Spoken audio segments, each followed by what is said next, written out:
uploaded for a few days because I have been sick. I am feeling better. I still have watery eyes, congestion, sniffles, cough, but I will do my best to edit out any coughing or sick noises that nobody needs to hear.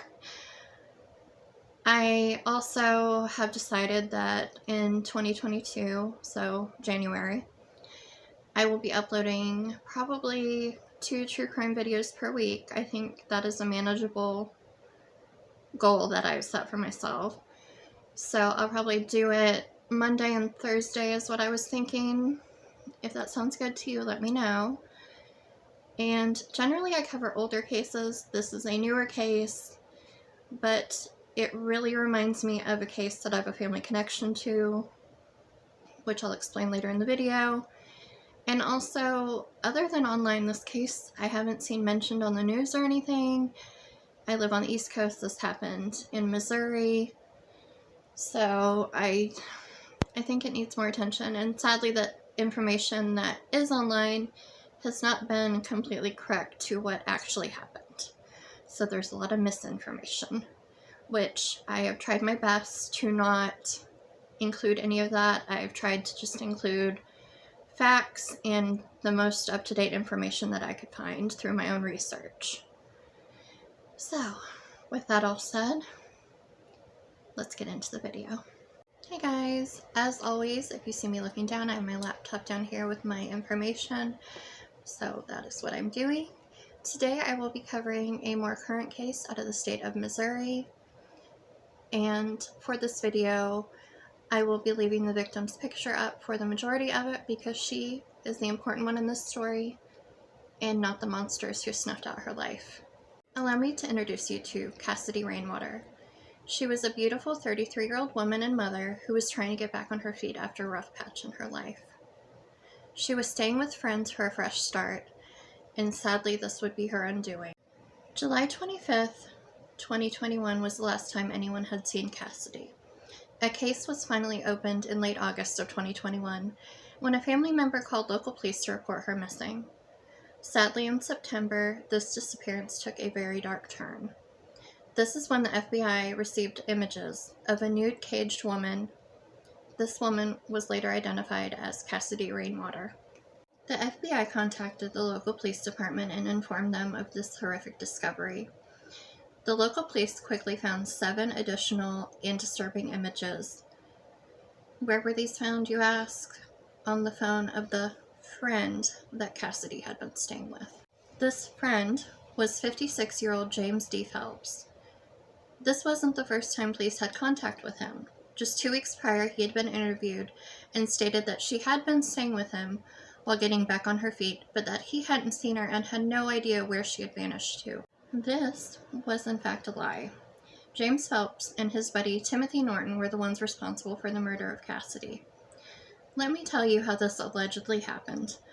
Norton stated that Phelps had asked him to come over while Cassidy was sleeping. She was sleeping near the front door of the cabin, and Phelps stated this would make it easier to attack her. He then held her down while she was suffocated and strangled with a plastic bag over her head. Side note, it takes around 4 minutes to strangle or suffocate someone. So this was not a quick moment of passion kind of crime. This was drawn out and premeditated, for anyone wondering. We've reached the part of the video where this case reminds me of the case that I have a family connection to. My maternal great-grandfather was a decorated police officer in Wisconsin.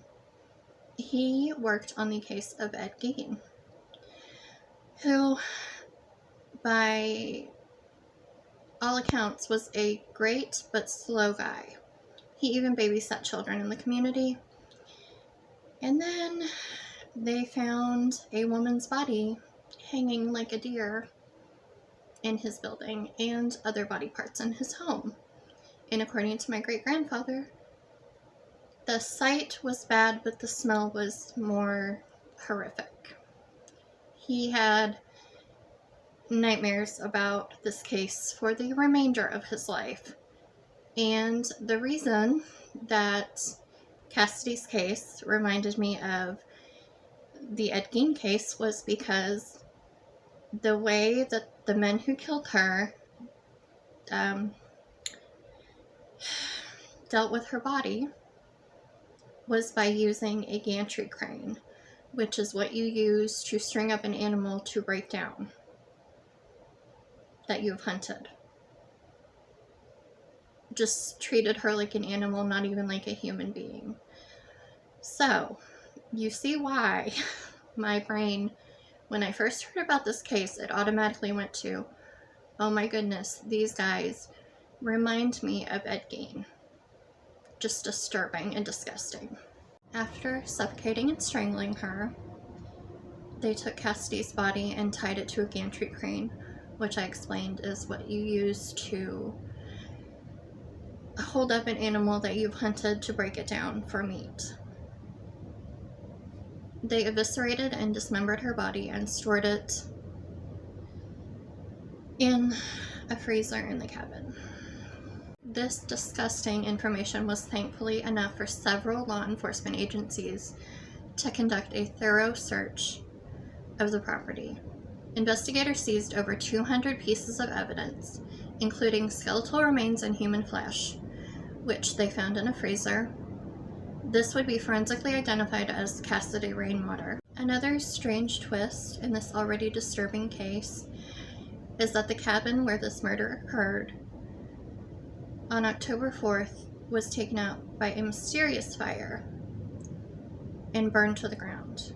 Fire investigators discovered 2 incendiary devices, which consisted of mortar tubes, balloons, and coiled fuses with a tripwire attached.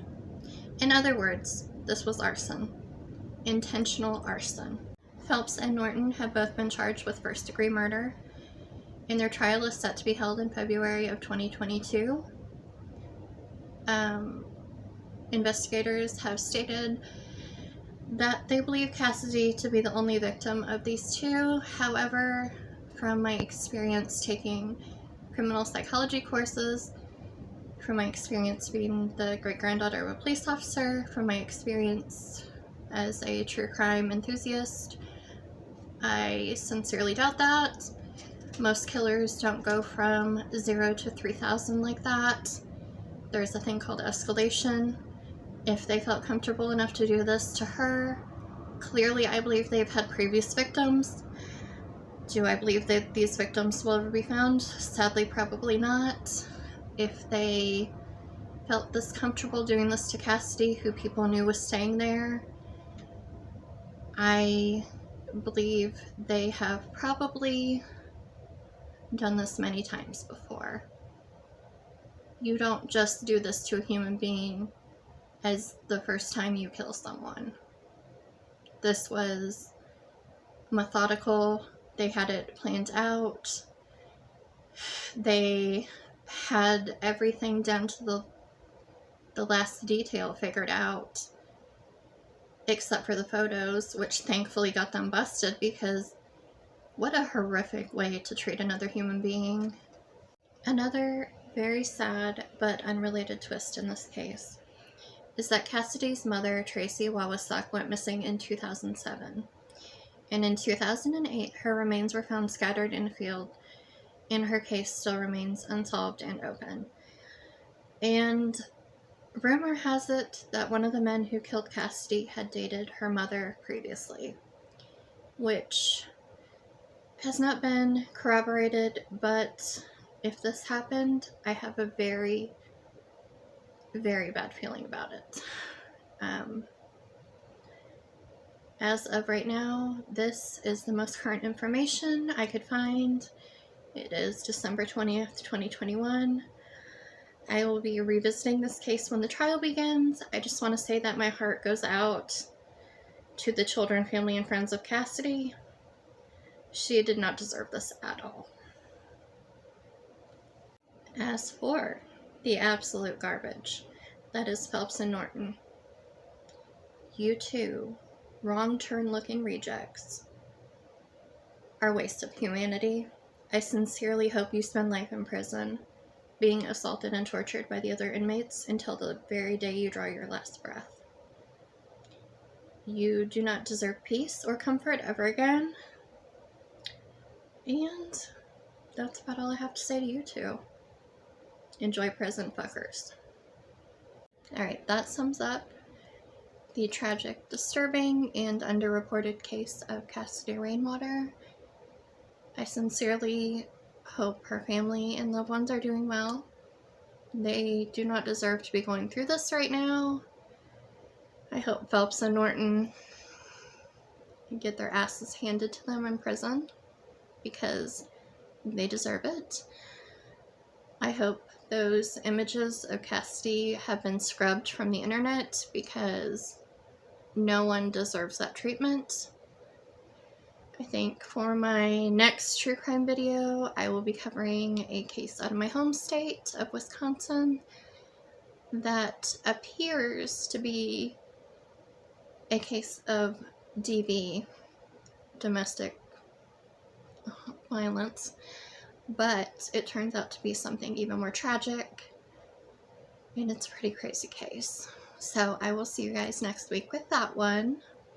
Have a wonderful Christmas for everyone who celebrates, and if you don't, happy whatever holiday you celebrate. I will see you guys in the next one.